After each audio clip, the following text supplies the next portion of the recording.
An Egyptian court has spoken. Now the struggle for Canadian journalist Mohamed Fahmy is to find a way around it. Condemned in Cairo to 3 years behind bars, his high-profile lawyer, Amal Clooney, told CBC News the Canadian government has already filed a request to have him deported or pardoned. And now pressure is key. Derek Stoffel spoke to Clooney today and has the story. Derek. Andrew, while Mohamed Fahmy spent the day back in prison, his lawyers were working to have him released. At the center of that, the well-known human rights lawyer Amal Clooney. She spent the day here in Cairo meeting with top-level Egyptian officials. Clooney was in court yesterday when Fahmy was sentenced to 3 years in jail for spreading false news and broadcasting without a license. Fahmy was immediately led away to prison. His family and the lawyers have been barred from visiting him, and Clooney told me there are concerns about his safety. He's been a very outspoken critic of the Muslim Brotherhood, and at the moment in Egypt there are many people in prison who are from that group, and therefore his physical safety may be in danger. Amid much international pressure over this case, Egypt's President Abdel Fattah el-Sisi said last year he'd consider pardoning foreigners convicted in Egypt once their court proceedings are complete.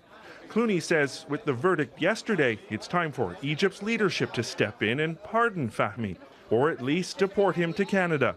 But she says she needs help from the top, from Stephen Harper. What needs to happen now, in my view, is very high-level engagement by the government of Canada, and that means Prime Minister Harper engaging directly with President Sisi. Harper has sent President Sisi letters raising Fahmy's case, but his office won't give details about what was in the correspondence and when it was sent. Our government finds the decision of the Egyptian court very disturbing. Today, the defense minister defended the government's record, taking aim at both the NDP and Liberals who want the Prime Minister to do more to secure Fahmy's release. It's easy for an opposition leader to stand up and with a megaphone, but sometimes a degree of forceful discretion is required in the management of complex consular cases. Amal Clooney says the papers have now been filed seeking a pardon or deportation for Mohamed Fahmy. But the man at the top, President Sisi, isn't even in Egypt right now to consider the case. Andrew? All right, thanks, Derek. Derek Stoffel in Cairo. The government has not confirmed that it has formally requested a pardon or deportation. In a statement, Ottawa said only that it will continue to raise the case with Egyptian officials at, quote, the highest levels. Clooney is, of course, doing the same. Here's more of Derek's interview with her on the fate of Mohamed Fahmy. Having witnessed the number of journalists in the courtroom yesterday, I think there is a lot of sympathy for them, and certainly anyone who studied the records in this case sees immediately that they were sham charges. There was absolutely no evidence. What does this verdict mean in terms of press freedom here in Egypt?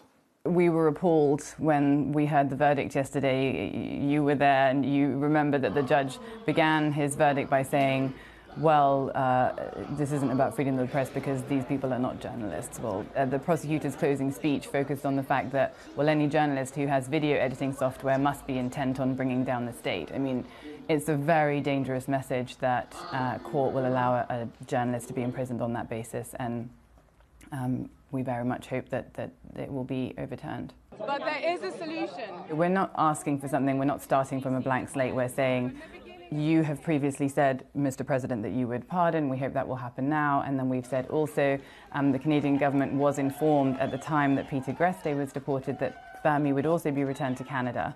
And that's what should happen now. Well, here we are. We're at this window where the judiciary has spoken. The Canadian ambassador and I are attending meetings to say, please follow through now. Now's the time to act. This is really an urgent situation now where government intervention at the highest level and in a very persistent manner will bring their citizen home, hopefully.